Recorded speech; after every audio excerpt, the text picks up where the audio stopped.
Britain falling apart at the seams during Meghan and Harry's Aussie tour? While all eyes are on the young darlings of the royal family, a dire crisis is unfolding which could make coming home very awkward. Swarmed by paparazzi and looking remarkably refreshed as they descended on Cindy this morning, it's clear that Prince Harry and Meghan Markle have the world at their feet.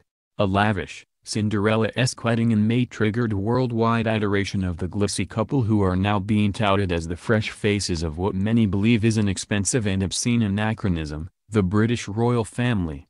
And, as they prepared for the highly anticipated Southern Hemisphere tour, which includes touchdowns in Fiji, Tonga, and New Zealand, the couple's media managers made it clear this is no beach holiday for the royals, a good thing, given it's currently chucking it down in Sydney. According to a press release from Kensington Palace, the pair will focus on youth leadership, and projects being undertaken by young people to address the social, economic, and environmental challenges of the region.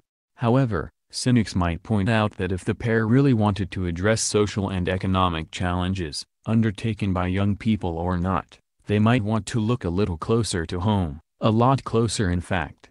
Just today, Britain was declared to be entering a moment of crisis in its bloated and ailing negotiations with its neighbors in the European Union, leaving the country on the brink of economic and political chaos. With less than 6 months before it leaves the bloc in its biggest shift in trade and foreign policy in more than 40 years, the latest round of talks in Brussels failed to clinch a deal on Britain's divorce terms, with negotiators pausing negotiations just days before a leaders' summit. Basically, the talks, which turned nasty months ago, have completely broken down, and no amount of robotic dancing from British Prime Minister Theresa May is going to fix it. And, not only is she being goaded and bullied by the collectively more powerful bloc of leaders which make up the European Union, who even used an Instagram story in an attempt to humiliate her, but she is facing the revolt by her own party. You can see why Harry and Meghan wanted to get away. When the young couple return home from their handsomely remunerated day job of shaking hands in idyllic paradises, they may have to organize another, far more depressing, diplomatic visit, a trip to meet the new Prime Minister, Boris Johnson, comically named Bojo by some of his fans, if the Brexit mouthpiece and wannabe leader gets his way.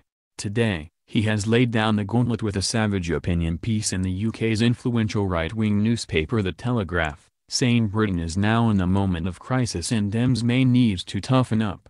There comes a point when you have to stand up to bullies. After more than 2 years of being ruthlessly pushed around by the EU, it is time for the UK to resist, he wrote. In presuming to change the constitutional arrangements of the United Kingdom, the EU is treating us with naked contempt. The smackdown comes as latest round of Brexit talks faltered over the so-called backstop arrangement to prevent the return of a hard border, meaning there would be checks on people and goods passing through, between the British province of Northern Ireland and EU member Ireland. It's a crucial part of the withdrawal agreement on the divorce terms between the UK and the EU, and they just cannot agree on it. EU chief negotiator Michel Barnier claims that this is because the two sides could still not bridge a gap between his demands that Northern Ireland stay in the EU's economic zone and London's rejection of any checks on trade between the province and the British mainland. And, while Harry and Meghan are tucking into a barbecue lunch in New Zealand's intensely beautiful Abel Tasman National Park in 2 weeks' time, Britain could be plunged into even further chaos, as a general election could be triggered.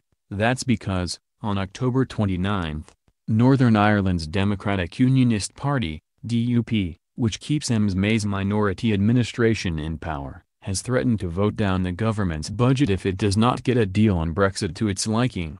If that happens, it is very likely a general election will be called just 5 months before the UK is due to pull out of the EU. In other words, Harry and Meghan may be coming home to a royal shambles which could leave their already uncertain country's future hanging in the balance. Still, at least they'll have 16 short days to throw wellies, meet koala bears and commit to the downward-facing dog on Bondi Beach, before returning, perhaps with trepidation, to Mother England.